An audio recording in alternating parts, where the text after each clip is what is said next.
my FBA fixation. It's just that FBA fixation.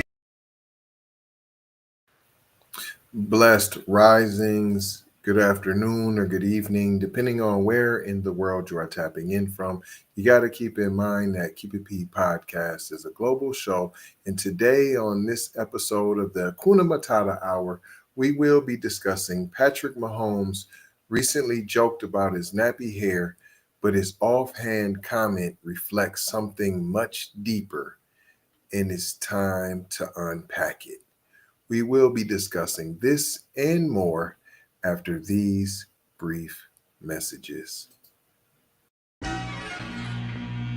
Savage Media. Savage Media. Welcome back. Mahomes is a foundational Black American by bloodline. It's true.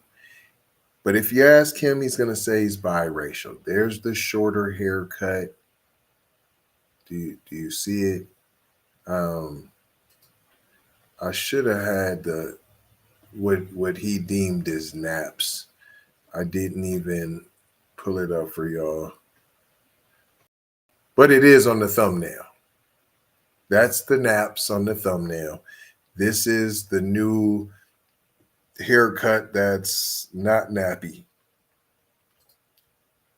As I said, Mahomes is a foundational Black American by bloodline, but his recent remarks about his hair, I can't believe you guys let me keep this nappy hair for so long, a reflection of something far more troubling than just a casual joke. I mean, and it just is.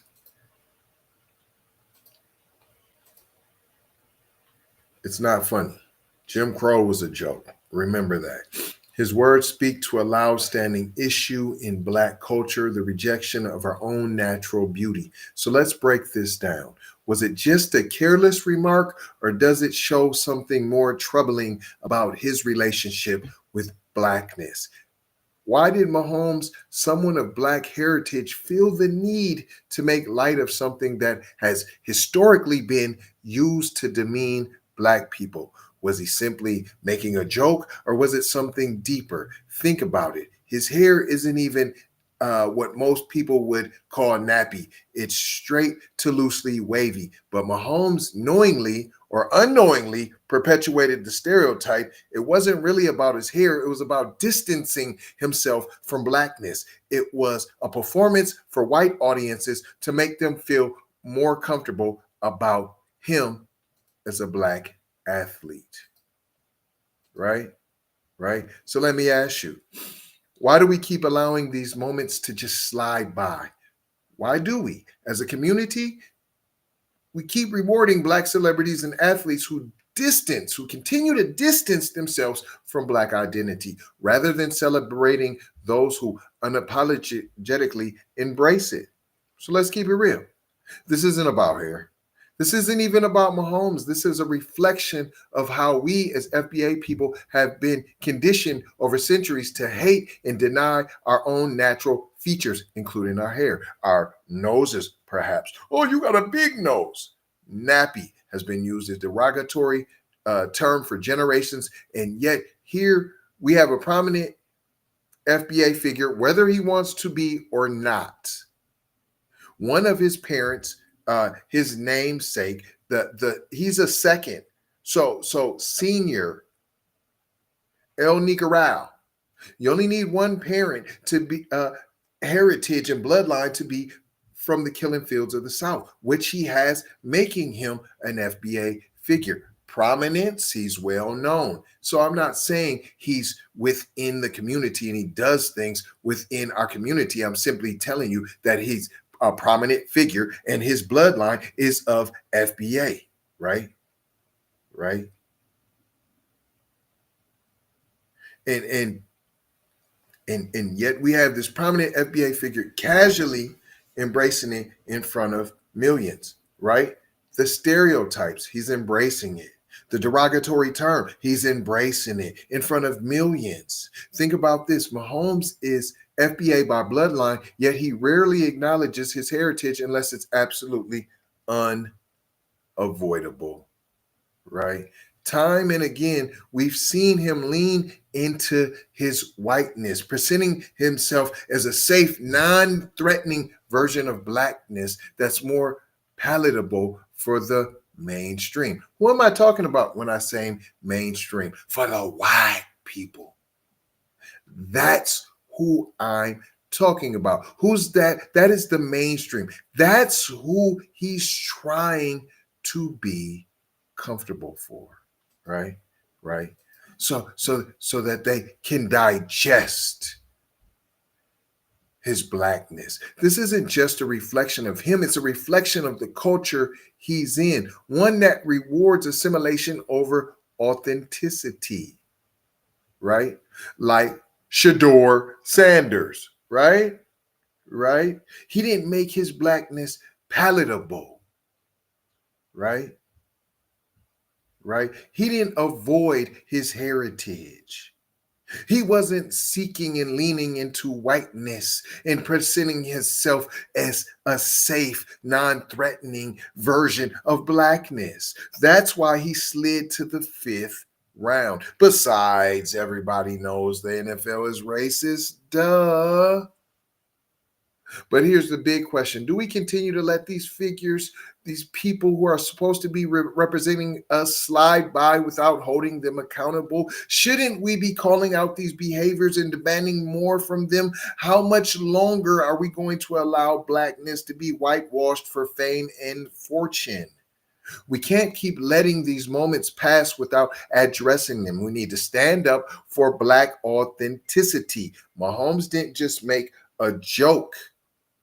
He reinforced the stereotype, one that is rooted in a painful history of anti Blackness. So the real question becomes, what are we going to do about it? Right?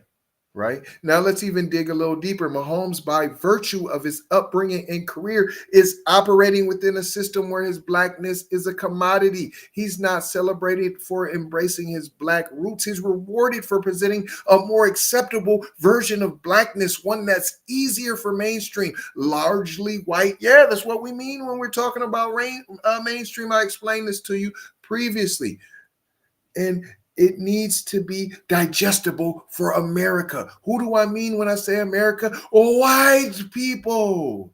The truth is, his nappy hair remark wasn't a slip up. It was a subtle but powerful message that blackness needs to be tamed to be deemed worthy of success. But here's the challenge for us all. What does this mean for us as FBA people who fought so long and hard to preserve our culture and identity? Are we supposed to just accept this version of blackness, or are we ready to take a stand and demand more from those who have the platform to influence millions? Mahomes' actions are a part of a larger issue, the devaluation of Black authenticity in mainstream spaces. Even like the space that I'm on now. If you're viewing on YouTube, if you're watching on Twitter, if you're on Facebook, right? We get shadow banned, right? We can't say blackness. We can't say white, right? But they can, right? Right? He isn't the first, and he won't be the last. It's a troubling pattern where those who are closest to the mainstream don't want to rock the boat. They don't want to stop the paycheck, right? So they don't fully embrace their Black identity. They don't do it. They don't do that, right? Because I want the success. I don't want the check to stop, right? That's what they mean when they say rocking the boat, right? And so instead of embracing their Black identity, they're opting instead to appear safe and palatable to a white dominated system, right? Right? You got to make it digestible. But here's the real question. What are we doing to protect Black authenticity? We have the new Black media. But if we're getting shadow banned, if it's not getting to the masses, how do we navigate a world where even our own people are pressured to reject the fullness of their identity in favor of fitting into a mold created by those who never truly had our best interests in mind?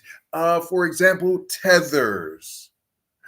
Mahomes' joke wasn't a simple slip of the tongue. Let me repeat, it's a reflection of how far some will go to reject their own identity for the sake of success and comfort. But let's not forget that we have a history of fighting against this very thing, a history of reclaiming and embracing Blackness in all of its beautiful forms. So what do? How do we respond to these moments when even our own are complicit in erasing our Blackness? What do? Let's make it clear. We can't afford to let these small moments slip by. Every time someone in the spotlight reduces their Black identity to a punchline, it's a moment of an erasure. And if we don't hold them accountable now, it becomes a trend. Mahomes might be laughing it off, but we should be seriously asking, what does this mean for how we view Black identity moving forward? Right? Because he doesn't look like us. He doesn't represent us. This is a perfect example of how skin folks isn't all kin folks. Oh, you could say, oh, look at you, light bright. Look at you. Both my parents are Black. Both of my parents' lineage could be traced back to the killing fields of the South. No questions. Cut the check, reparations.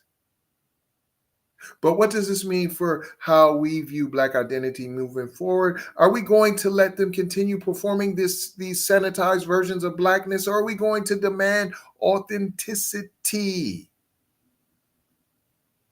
We can't allow these folks to continue to speak for us. And then people get mad when we make they want to call it divisive because we make a difference. This is where you come in. What action should we as FBA people take to preserve the truth of Blackness in spaces where it is constantly diluted for comfort? Do we leave these spaces? Or do we go harder in the paint in these spaces? Like Shador Sanders, uncompromising. I'm going to be who I am, including my full, authentic Black self.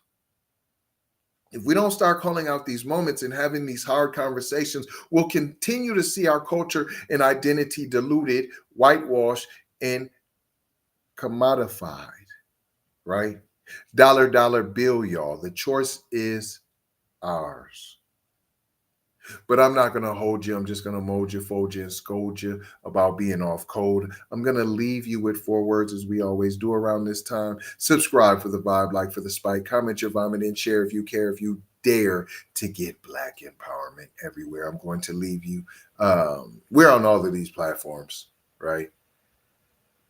Apple, Spotify, YouTube, TikTok, Twitter, Snapchat, Facebook. Come and take a look. You might get hooked. Don't get shook by the fake Keep It P podcasts that are out there. Love, peace, blessings, and maloha. I gotta go ha for show ha. You already know how. Big Brother Light Bright Supreme Almighty signing off. Von Savage Media.